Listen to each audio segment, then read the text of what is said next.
Hello, hello, hello. Whatever, nobody cares. Basically, news of the day: Israel plan shutdown. There's discussion. So missed for a few days because, frankly, I've been feeling terrible because I got shot down for an interview for a top company. Um, I thought the interview went pretty well. Did not ace the programming section well enough, and that kind of sucks. Just for my pride.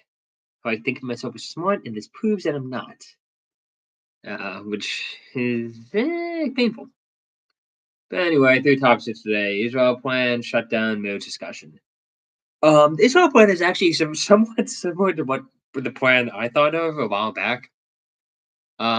Basically, it's step by step going, moving back the battle lines, having Gaza under the temporary control of a committee led by Trump, Tony Blair, and some other important folks.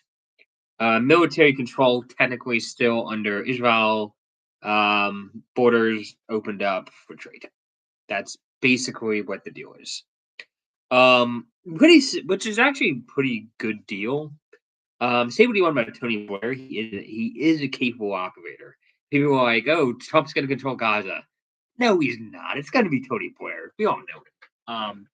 He's for whatever reason has credibility on the international stage with both sides more than anybody else does anyway. It's probably it's a creative plan. It's something different. We'll see what happens. It's similar to my plan. My plan is basically create a demilitarized zone between Israel and Gaza of like 10 miles or whatever.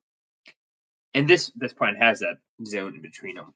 It expands the zone of empty space between the two areas down to Gaza City, which is where I had it too.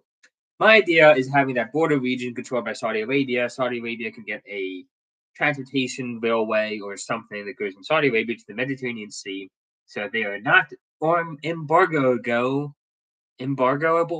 by Iran. Right now, Saudi Arabia's trade is heavily impacted by the Persian Gulf.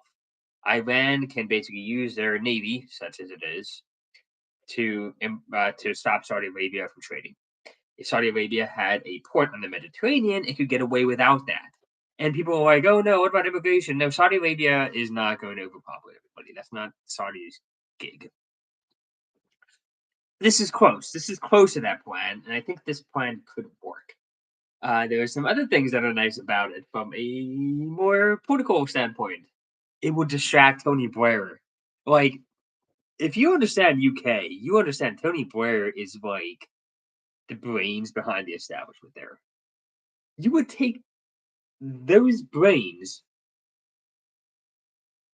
around everything and devote them to Gaza and Israel so they cannot mess with the British political system. That would really, really help the right wing in Britain. It would help them a lot, a ton, really. Second, it's actually a good plan. Like, I don't want Gazans to be wiped out. I don't. I want them to survive. I just don't want them to affect Israel because if it's a choice between Israel and Gaza, I'm choosing Israel every single time because Israel shares a lot of my values. Of a believing in a liberal democracy, some sort of freedom, some sort of freedom of speech, some sort of freedom of religion, more than any other place in that region. So, do I think this plan is going to work?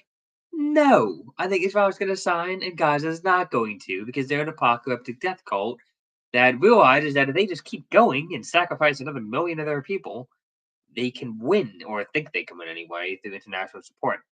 Um, so yeah, I don't think that it's going to be going anywhere, but it's a good effort. Now, the real big question is what does Trump do when they don't sign? And that question is going to get nasty. But it's a deal. It's a proposed deal that they should accept. If Gazan's leadership cares at all about their own people, they should sign. And they want to make some negotiations after the fact. Go for it. That's how it works. You have to sign the initial deal, or else why would anybody work with you?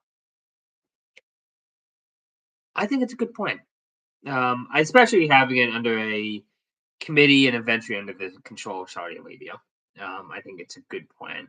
Saudi Arabia, for all their faults, are reliable people in the region who don't do crazy shit. They do sneaky shit, but they don't do crazy shit. So speaking of two sides that are committed to fighting each other for all eternity, helping nobody and hurting a bunch of people, let's talk about Congress. Republicans and Democrats are in an impasse, and basically, I'm inclined to think that they basically the Biden government passed a lot of funding that basically gave support to illegal immigration. Republicans, you see, basically ran their entire campaigns on, part of their campaigns, on reducing illegal immigration, and that means not funding it via problems, healthcare programs. So they're at an impasse. Democrats want the funding, Republicans don't. And Democrats, based on their history in the past, think they can just win this argument outright using the news because they control the news. They can make Republicans look bad and stupid and silly. The issue is that Democrats are looking really, really stupid and dumb and silly right now. At least in alternative media, they look bad. They look like they are kowtowing to a bunch of crazy people. And meanwhile, Republicans are in no mood for negotiating. Republicans are probably more disciplined and motivated and all that stuff than they've been for a long time. Shoot. I gotta go. See ya.